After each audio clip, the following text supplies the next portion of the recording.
आनंदी रसोई में खाना बना रही होती है और उसे काफी ज्यादा बुरा भी लग रहा था क्योंकि काफी ज्यादा देर हो गई थी। लेकिन उसकी देवरानी मंतिका अभी तक उसकी मदद करने के लिए रसोई में नहीं आई थी।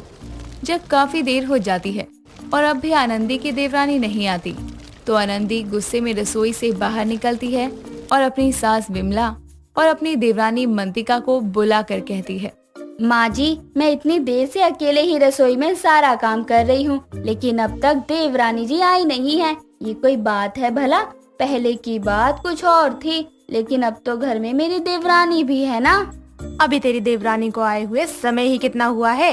हफ्ता भर ही तो हुआ है और तू बोल रही है कि ये आते ही रसोई के कामों में लग जाए। थोड़े दिन तो ससुराल में आराम करने दे। माँ जी, आराम करना है तो करें, लेकिन मैं भी इस घर की बहू ही हूँ। रसोई में मैं अकेले ही काम करती रहूँ क्या? ये अच्छा लगता है? मैं कौन सा बोल रही हूँ कि सारे काम वो करे, लेकिन मदद तो कर ही सकती है ना। कोई बात नहीं, रुक जा। अब तो तुम दोनों को ही घर संभालना है। यूँ लड़ाई झगड़ा करते रहोगे तो घर कैसे संभालोगे? देवरानी जेठानी के रिश्ते में कड़वाहट से कई ज्यादा मिठास होनी चाहिए। हाँ हाँ, आप ये इसलिए बोल रही हो क्योंकि देवरानी जी अमीर घर से आई हैं। ऊपर से देवर जी की भी पसंद है। उन्होंने अपनी मर्जी से शादी कर ली, तो आप देवरानी जी से इतना प्यार कर रही हो। बहू, तू अपने मन में ये क्या क्या सोचने लग गई है? मैंने तो कभी ये सोचा ही नहीं मेरे लिए दोनों एक बराबर हो। तू क्यों अपना दिल छोटा कर रही है इतनी सी बात को लेकर? माँ जी, आपको जो भी बोलना है बोल लो, लेकिन मुझे जो दिख रहा है वो तो मैं बोलूंगी ही ना। अपनी जेठानी और सास को अपनी वजह से लड़ते हुए देखकर मंतिका कहती है, अरे जेठानी जी, कोई बात नहीं, आप गुस्सा मत करिए। और माँ जी, जेठानी जी कहीं न कहीं बात सही ही तो बोल रही हैं। जब घर में दो बहुएं हैं तो सारा काम जेठानी जी क्यों अकेले करे? दोनों को मिलकर काम करना चाहिए ना। देखा माँ जी, मेरी देवरानी कितनी सयानी है। वो खुद ही जानती है कि जब घर दो बहुओं का है तो काम भी दोनों को बराबर ही करने चाहिए ना। एक ज्यादा या एक कम क्यों करे? दोनों की बराबर साझेदारी हो। लेकिन जेठानी जी, अगर इतनी सी बात थी तो आपको मुझे बोलना चाहिए था ना सीधा। आप क्या ही खामखा माँ जी को बीच में लेकर आई? जब काम हमारा है तो आपको बोलना भी तो मुझे चाहिए था। हाँ, तुम सही बोल रही हो। अगली बार से मुझे कुछ भी बात करनी होगी तो मैं सीधा तुम्हारे पास ही आऊंगी। मेरी छोटी बहू कितनी सयानी है, उसने बात को इतनी अच्छी तरह से संभाल लिया। और आनंदी जो इतने गुस्से में थी, उसका गुस्सा भी एक झटके में गायब हो गया। विमला और आनंदी दोनों ही मंतिका से काफी ज्यादा खुश थे क्योंकि मंतिका किसी भी बात को इतनी अच्छी तरह संभाल लेती थी ना कि सामने वाले को ठेस पहुँचे और ना ही किसी और को। मंतिका के आने से घर का माहौल पूरा बदल चुका था। सब आपस में घुल मिल कर रहने लगते हैं। कुछ दिनों बाद आनंदी की छोटी बहन समीक्षा घर आती है। आनंदी अपनी देवरानी और अपनी सास को बुलाती है और कहती है, मंतिका, ये मेरी छोटी बहन समीक्षा है। और माँ जी, आप तो जानती ही हो समीक्षा को। समीक्षा, यह है मंतिका, मेरी देवरानी। बहुत ही प्यारी है। देवर जी बहुत ही अच्छी देवरानी लाए हैं मेरे लिए। अच्छा, तो यही है वो जिसकी वजह से मैं दीदी की देवरानी बनने से रह गई। इतने टाइम से मैं सपने देख रही थी कि मैं इस घर की बहू बनूंगी, लेकिन इसकी वजह से मैं इस घर की बहू नहीं बन पाई। अब यहाँ आई हूँ तो मैं इसे खुश तो बिल्कुल भी नहीं रहने दूंगी। अच्छे से सबक सिखाऊंगी। अरे अब खड़ी ही रहोगी? चलो बैठ भी जाओ, तब तक मैं तुम्हारा कमरा ठीक कर देती हूँ। उसके बाद तुम थोड़ा सा आराम कर लेना। थक गई होगी ना तुम। दीदी, आप चाय बना दो तब तक समीक्षा के लिए। मंतिका कमरा साफ करने चली जाती है। मंतिका के जाते ही समीक्षा अपनी बहन को उसके कमरे में लेकर जाती है और अपनी बहन से कहती है, दीदी, ये आपकी देवरानी इतनी घमंडी है। बताओ, घर की छोटी बहू है, लेकिन फिर भी आप पर हुक्म चलाकर चली गई कि आप चाय बनाओ। ये कोई बात है भला? मुझे तो बड़ी बुरी लगी उसकी ये बात। अरे समीक्षा, ऐसा कुछ नहीं है। अब मेरी देवरानी को और भी तो काम है ना। तेरे सामने ही तो उसने बोला था कि कमरा भी साफ करना है, तो एक टाइम में दो काम कैसे कर सकती है वो? दीदी, आप सच में बहुत ही ज्यादा भोली हो।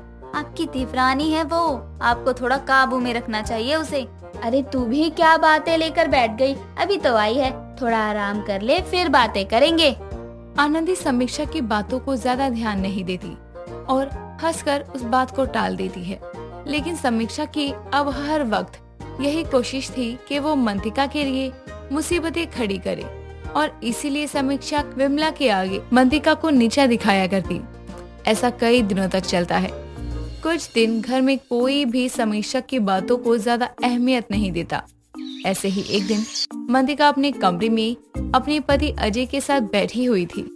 तभी वहाँ पर समीक्षा आती है और अजय से बोलती है, अजय, वैसे तुमने शादी तो अपनी मर्जी से कर ली, लेकिन अपने लिए बीवी अच्छी नहीं ढूंढी। समीक्षा, तुम ऐसे क्यों बोल रही हो? और क्या खराबी है? मंतिका समझदार है, सुलझी हुई है, बड़ों की बात भी मानती है, घर में सबको जोड़ कर रखती है, और क्या ही चाहिए तुम्हें? हाँ, वो सब तो ठीक है, लेकिन दिखने में ज्यादा सुंदर नहीं है। मतलब अब तुम दोनों मियाँ बीवी कहीं भी घूमने चले जाओ तो लोग यही बोलेंगे कि लड़का तो अच्छा है, लेकिन लड़की ठीक ठाक है। हाँ, कभी कभी तो मुझे भी ये लगता है, लेकिन मेरे लिए मंतिका बहुत सुंदर है। सुन लिया क्या बोल रहे हैं अजय? और वैसे भी अगर सुंदरता से ही सब कुछ होता तो क्या पता अजय आज मेरे पति नहीं बल्कि तुम्हारे पति होते। लेकिन खुद देख लो, ऐसा तो कुछ नहीं हुआ। अरे वाह, सच में मेरी बीवी का कोई जवाब नहीं है। खुद देख लो, इतनी सयानी है, तुम्हें जवाब भी दे दिया और अब तुम्हें कुछ बोलने लायक भी नहीं छोड़ा है। मंतिका के जवाब से समीक्षा का मुंह बन जाता है और वो उठकर वहाँ से चली जाती है। लेकिन इतना सब होने के बाद भी समीक्षा शांति से नहीं रहती और वो अब भी मौके की तलाश में थी कि ऐसा कुछ हो कि मंतिका को घर के सभी लोग गुस्सा करें। ऐसा ही एक दिन होता है जब मंतिका बर्तन धो रही थी, तभी उसके हाथ से एक प्लेट गिर जाती है। प्लेट गिरने की आवाज सुनकर वहाँ पर आनंदी, विमला और समीक्षा तीनों आते हैं। प्लेट टूटी हुई देखकर विमला कहती है, बहू, ये प्लेट कैसे टूट गई? और तुझे कहीं लगी तो नहीं ना? तू ठीक है ना? आप कैसी बातें कर रही हो? अरे आपकी बहू तो बिल्कुल ही सही है, नुकसान करके। ये कैसी बात कर रही है समीक्षा बेटा तू? बर्तन ही तो टूटा है, इतना भी क्या हो गया? बात नुकसान की है। अरे मंतिका देखकर भी तो काम कर सकती थी ना। अभी कल परसों ही एक और प्लेट टूटी थी, तब तो इन्हें संभाल कर काम करना चाहिए था ना।